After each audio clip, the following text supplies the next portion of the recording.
सुमलता। आज आप सभी को पर्यावरण चिंतन और साहित्य इसके विषय में आप सभी के साथ बात करूंगी। पर्यावरण, जैसा कि आप जानते हैं कि पर्यावरण का मानव जीवन के साथ अभिन्न संबंध रहा है। मनुष्य का जो अस्तित्व है वो निरंतर जो है वो पर्यावरण से संबंधित रहा है। पर्यावरण का जब विनाश होने लगा तो हमें अपने भविष्य की चिंता सताने लगी। और आप जानते हैं कि जो भी हमारे प्राचीन वेद हैं, जैसे कि ऋग्वेद, सामवेद, यजुर्वेद, अथर्ववेद, उन सब ने पर्यावरण के महत्व को दर्शाया है।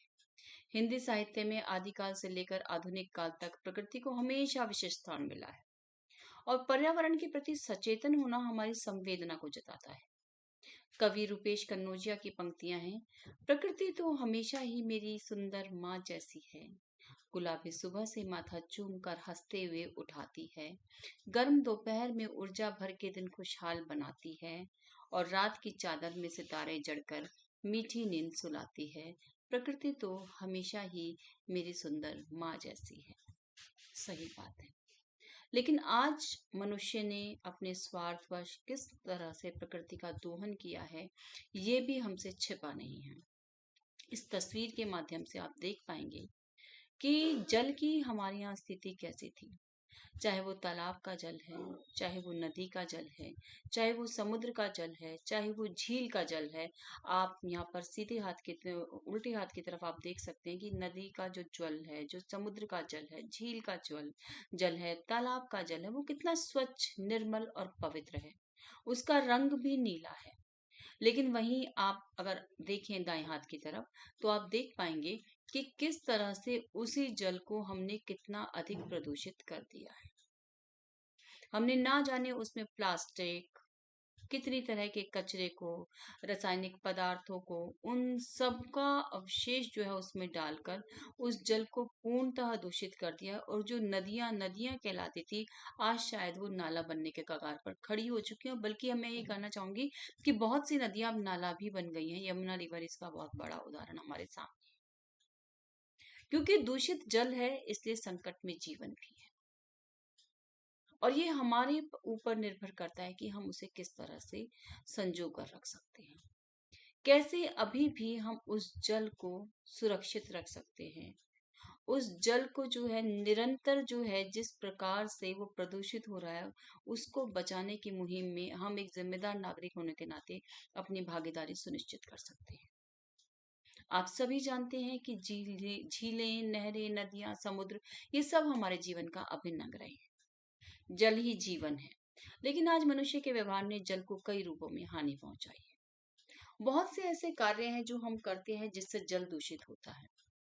चाहे वो धार्मिक सामग्रियों को नदियों में प्रवाहित करके, चाहे मलमूत्र प्रवाहित करके, नदी, तालाब और नहरों के किनारे कपड़े धोकर, बर्तन साफ करके, पशुओं को नहलाकर या फिर शव को पानी में बहाकर, कारखाने, औद्योगिक क्षेत्रों से प्रभावित होने वाले अवशिष्ट, ना जाने ऐसे कितने कार्य हैं जो मनुष्य द्वारा निरंतर रोज किए जा रहे हैं और जिससे जो दूषित जल है उससे हम सभी का जीवन जो है वो संकट में है।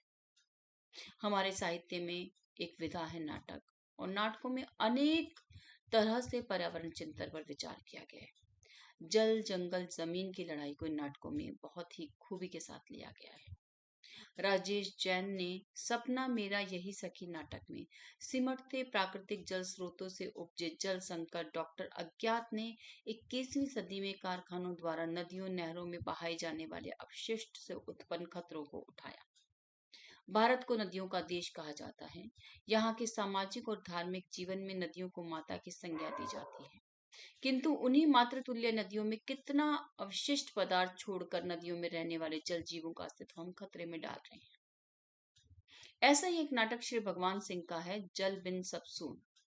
इस नाटक में दिखाया है कि किस प्रकार से अगर हमारे जीवन से जल चला जाएगा तो उसके जल के जाते ही हमारा सब कुछ जो है वो हमसे छिन जाएगा। श्री भगवान सिंह का ही नाटक है शकुंतला का विद्रोह, जिसमें वन संरक्षण और वनवासियों के अस्तित्व, नूर जहीर का मानस हिरण, मांसाहार और वन्य जीवों के संरक्षण की बात को शिद्दत से उठाता है। साहित्य की कोई भी विधा हो, निरंतर उसमें हमारे जो जीवन है, जो हमारा पर्यावरण से संबंधित हमारा जीवन है, उस पर गहन चिंतन किया गया है। हमारे काव्य में जल के ऊपर विचार किया गया है। केदारनाथ सिंह की कविता है पानी की प्रार्थना। जिसमें दिखाया है कि पानी एक मनुष्य की भांति प्रार्थना कर रहा है। वो कहता है ईश्वर से कि मेरे करीब प्यास से बेहाल, पर असल में जो आया वह एक चरवाहा था। अब कैसे बताऊं प्रभु, क्योंकि आपको तो प्यास कभी लगती नहीं, कि वह कितना प्यासा था। फिर ऐसा हुआ कि उसने हड़बड़ी में मुझे चुल्लू भर उठाया, और जाने क्या उसे दिख गया मेरे भीतर, कि हिल उठा वह, और पूरा का पूरा मैं गिर पड़ा नीचे। शर्मिंदा हूँ प्रभु, और इस घटना पर हिल रहा हूँ अब तक। यानी पानी अब इतना प्रदूषित हो चुका है कि उसे पीने वाले भी बहुत सोच समझ कर पीते हैं। इस नदी किनारे या हम कहीं तालाब के किनारे पानी को किसी ने बड़ी प्यास के साथ उठाया, लेकिन पानी शर्मिंदा है कि पानी इतना गंदा हो गया था कि प्यासा होने के बावजूद चरवाहे ने उसे फेंक दिया। पानी की सार्थकता उसके पीने में है, प्यास बुझाने में है। लेकिन वही पानी अगर पीने लायक ना रहे तो यह सोचने का विषय है। हमारे यहाँ अनेक वन्य प्रजातियां थी जो कि धीरे धीरे विलुप्त होती जा रही हैं। इस चित्र के माध्यम से आप देख सकते हैं, इसमें सफेद बाघ है, बंगाल का बाघ है, काला हिरन है, चीता है, डॉल्फिन है। ये सभी धीरे धीरे धीरे हमारे समाज से, और धीरे धीरे इनका अस्तित्व भी अब खतरे पर है। बहुत सी ऐसी वन्य प्रजातियां हैं जो धीरे धीरे विलुप्ति के कगार पर है। आप जानते हैं काला हिरन अब बहुत रेयर मिलता है, सफेद बाघ जो है वो बहुत रेयर मिलता है, बंगाल का जो बाघ है वो बहुत रेयर मिलता है। तो हमें विचार करना होगा इस बात पर कि आखिर ऐसा क्या हुआ है कि वन्य प्रजातियां लुप्त हो रही हैं। क्यों धीरे धीरे वन कटते जा रहे हैं, वनों की आग बढ़ती जा रही है, और इन वन्य प्रजातियों के घर हम स्वयं इनसे छीनते जा रहे हैं। हमारी कविताओं में विलुप्त होती प्रजातियों के प्रति भी चिंता दिखाई गई है। केदारनाथ सिंह की एक कविता है जिसमें बाघ की प्रजाति को लेकर वो चिंतित दिखाई देते हैं। उसमें दिखाया है कि एक बच्चा रोता है और वो अपने पिता से बाघ की जिद करता है। पिता कहता है कि मैं बाघ कहाँ से लाऊं, तो उनका एक मित्र उनको सलाह देता है कि आप जो है वो बाघ को खरीद कर ले आओ। और इसी पर वो कहते हैं, मैंने पूछा वही वही कहाँ मिलेगा। मिलेगा, उन्होंने कहा, कहीं ना कहीं किसी कुम्हार की आंखों में वह होगा जरूर जस का तस। यानी आप देखते हैं कि कुम्हार जो मिट्टी से खिलौने बनाते हैं, बाघ, कछुआ, मेंढक, हाथी और ना जाने कितनी तरह के खिलौने। तो जो वन्य प्रजातियां विलुप्त हो गई हैं, कवि ने इस ओर संकेत किया है कि अब वे वन्य प्रजातियां केवल कुम्हार के चाक पर मिट्टी से बनाई जा रही हैं। हमारे यहाँ वनों की दशा जो है वो दुर्दशा में बदल गई है। इस चित्र के माध्यम से आप देख सकते हैं, इस चित्र के एक और बड़ा हरा भरा जंगल है जहाँ पशु पक्षी आराम से घूम रहे हैं, और दूसरी तरफ आप कटते हुए वन, सूखे वन देख सकते हैं। ये प्रतीक है हमारी संवेदनहीनता का। कटते वनों पर भी हमारी कविताओं में अनेक चिंतन किया है। कवि रणजीत जो हैं वो देखते हैं कि किस प्रकार से जो लहलहाते खेत थे वो धीरे धीरे सजी धजी पृथ्वी की दुर्दशा में बदल गए। वे कहते हैं, वे काट काट कर तुम्हारी हरी भरी रुमावली तुम्हें बंजर रेगिस्तानों और दलदलों में बदल रही है। एक कविता में आम के पेड़ की भावनाओं को भी दिखाया है। वीरेंद्र मिश्र की कविता है आम के पेड़ का वक्तव्य। इस कविता में वे कहते हैं कि आम साफ साफ कहता है कि भले ही मैं मीठा और खट्टा हूं, परंतु फिर भी कम से कम इंसानों के सपनों सा विषैला तो नहीं, ना ही किसी मासूम की जान से खेलता हूं। यानी कि यहाँ पर आम भी जो है वो मनुष्य की प्रवृत्ति, जो उसकी पार्श्विक प्रवृत्ति है उस पर उसकी ओर संकेत करता है। मनुष्य आम के पेड़ को जड़ कहता है, जबकि वह मनुष्य को फल देता है, उसे रस से सराबोर करता है, परंतु मनुष्य है कि सब जलाकर राख करने पर तुला है। तू जो इंसान है बढ़ बढ़ के बात करता है, मुझको जड़ कहने से पहले तू देख बुनियादें, जमीन को जला के तू हवा में उड़ता है, तेरे तिनकों में महल में है दुख भरी यादें। हमारे नाटकों में प्राकृतिक चेतना की ओर ध्यान दिया गया है। जगदीश चंद्र माथुर ने पहला राजा में हड़प्पा सभ्यता के अवसान के सूत्र ग्रहण करते हुए नव स्वतंत्र राष्ट्र में प्राकृतिक साहचर्य वसुंधरा की उर्वरा शक्ति कमजोर होते जाने के कारणों, ऋषियों द्वारा यज्ञ के लिए वृक्षों के काटे जाने पर चिंता व्यक्त की। सूत्रधार के संवादों में नाटककार ने प्रकृति के सानिध्य की सद आकांक्षा को भी प्रकट किया है। प्रकृति के केंद्र से जो बल, जो शक्ति निकलती है, उसे चेतना के प्राण वायु से भी स्फुरित हो जाऊं। पृथ्वी के आकाश में विचरते मेघ मंडराते हैं और मैं भी उनके जल से भीग जाऊं। भूमि माता है और मैं पृथ्वी पर उसका पुत्र हूं। जगदीश चंद्र माथुर के इस पहला राजा में दिखाया है कि किस प्रकार से प्रकृति का सदुपयोग हमें करना है, इस पृथ्वी माँ का सदुपयोग करना है, प्रकृति माँ का सदुपयोग हम कर सकते हैं उसकी उर्वरा शक्ति के महत्व को जानकर। प्रकृति का दोहन निरंतर मनुष्य कर रहा है।